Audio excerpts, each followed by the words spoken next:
attack on our nation's capital on January 6th, 2021 was an unprecedented assault on the seat of American democracy. USA!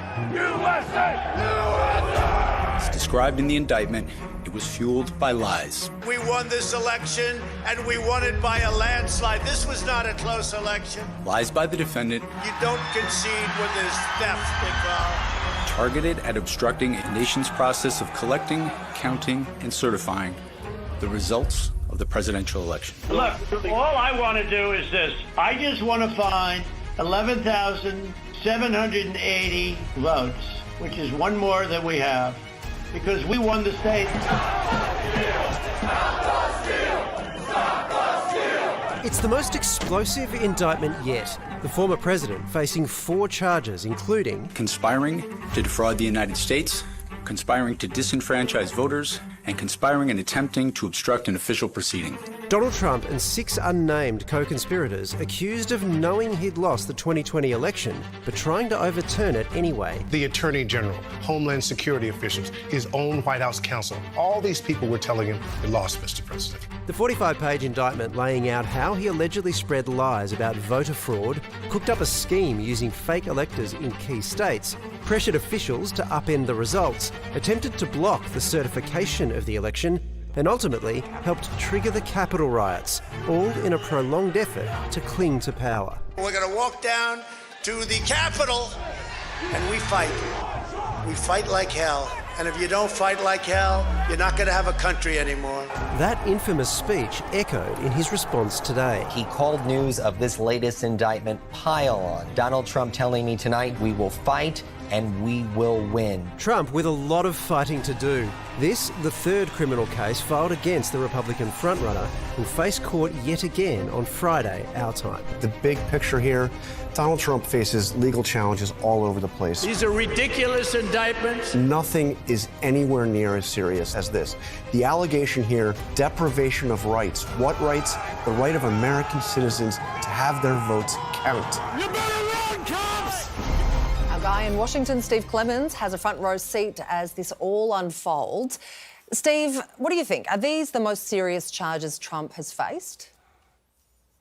Sarah, they absolutely are, because this goes to the core of voting, of counting electoral college votes, of the protests, the insurrection we saw in the Capitol, and what Donald Trump's purposes were. And, you know, the special counsel Jack Smith said Donald Trump didn't play by the rules. He was determined to stay in power, even though he knew he lost, even though he knew he had been advised over and over and over by his own people he had lost the election. This was attempting to subvert democracy. So the scale and the seriousness of this exceeds the other charges against him, even though I think the American public remains mixed as they look at this. I understand one of the charges, is using a law that was originally used to prosecute the Ku Klux Klan for their violence, which seems like an extraordinary fact to throw into this situation. But as I understand, if he's going to go to prison, they're going to need to prove not that he was wrong about the election, but that he knew he was wrong and went ahead with it anyway. Well, how do they prove that? And Waleed, I think that's going to be a tough thing. I think, you know, my sense is that knowing Jack Smith, he already has that in hand. But who knows? Right now, Trump's lawyers have already come out to say, how is he ever going to prove that Donald Trump believed his advisors that he lost? Maybe he believed and was deluded all the way through that he had not lost the election, that there was massive voter fraud.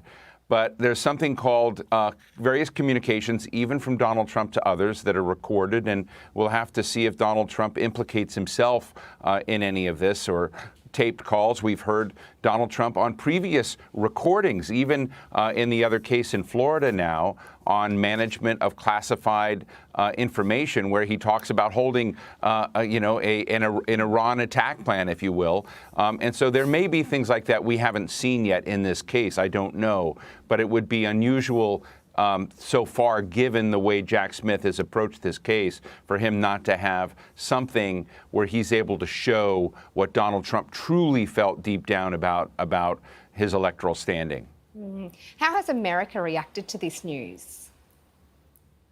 You know, it's complicated. I think that people who are predisposed against Trump are are appalled by what they're reading. This is a very grave moment in American history. They don't take this lightly. I think many independents can't imagine a person now with 78 criminal counts against him in these pending cases that will come before trials, before courts and judges, as he's running for president in some cases.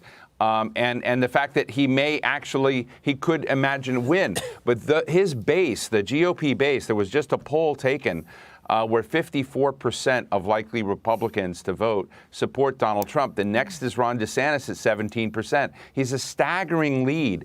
And even among Republicans in this basket who believe he is guilty of serious federal crimes. Like 22% of them say no problem, we support him anyway, which is more than DeSantis' support. So we see an overwhelming amount of support in the Republican base, even for Donald Trump, if he were to be found guilty on all of these counts. The question I don't think anyone's asking, though, Steve, is it possible Donald Trump is a bear in a human suit? And that might form part of his defence. Great question.